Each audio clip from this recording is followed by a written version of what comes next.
Hello, my name is Dr. Ridwan Fontaine. I teach Islamic management at IIUM, and today we will focus on the fourth ayat of Surah Fatiha. Before I forget, this is the textbook. I often forget to bring it. So we're going to focus on Maliki Yawmiddin, which is the fourth ayat, and it translates into English as the owner of the day judgment. Now, in the previous episode, I talked about one hadith in which the Prophet ﷺ said that my ummah will enter, all of my ummah will enter paradise except those who refused. And from that, we talked about the fact that you have to follow the Prophet ﷺ. Just being a Muslim is not enough. So the scholars have explained that when it comes to following the Prophet ﷺ, they're the rights of Allah. And the rights of Allah are things like praying, fasting, and so on and so forth. And that's easy for Allah to forgive you if you make mistakes. Then you have the rights of the people. And the rights of people are things like you deal in business, you make promises to people, you talk about other people, things like that. And if you make a mistake in these areas, Allah cannot just forgive you because you have hurt someone else, so it requires compensation.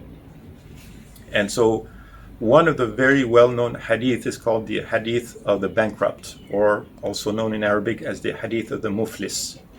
So the Prophet ﷺ said, do you know who is bankrupt? I'm reading here, so sorry for not looking at the camera. The Sahaba said, the bankrupt person is the one without money or goods. The Prophet ﷺ said, verily the bankrupt of my nations are those who come on the day of resurrection with prayers, with fasting, charity. But they also come with insults, slander, consuming wealth, shedding blood, and beating others. The oppressed will each be given from his good deeds. If his good deeds run out before the justice is fulfilled, then their sins will be cast upon him, and he will be thrown into the hellfire. In other words, what the Prophet ﷺ is saying is, on the day judgment, a lot of people will have done ibadah, but they will have been very careless about the rights of people. Now, there's another hadith which I'm also very, very excited about, which is the 36th hadith of Imam al-Nawawi. It's a long hadith, but there's one sentence in the middle of the hadith which kind of summarizes the whole hadith. The Prophet ﷺ said, Allah will help the slave as long as he helps his brother. Now, those of you who are watching might be thinking and saying, Dr. Ridwan, you've explained to us that what we're doing is not doing tafsir of Quran, but reflecting on the Quran. But you seem to be doing tafsir more than reflecting. Okay, the point that I'm trying to make is we don't have any personal experience of Yawm al-Qiyamah, right? We don't have any personal experience of Yawmiddin. But I have read a number of hadith, a number of ayat, and I've read a number of books about the day judgment. And I have come to make this association between the ayat, Malik Yawmiddin, with these three hadith. And all the other description is like, there's too much information for me to remember. So the first hadith is the basic principle, you have to obey the Prophet also.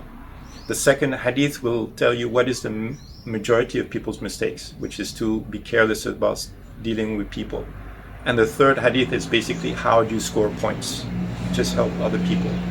And these three hadith allows me to guide my behavior.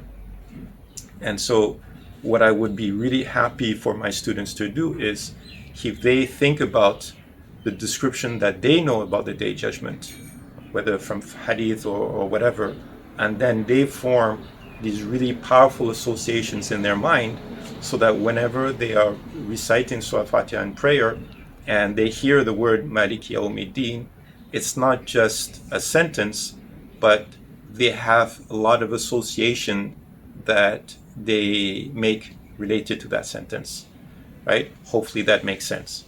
Anyway, in the next episode, we will talk more about how to get the help from Allah. Thank you very much. Assalamu alaikum wa barakatuh.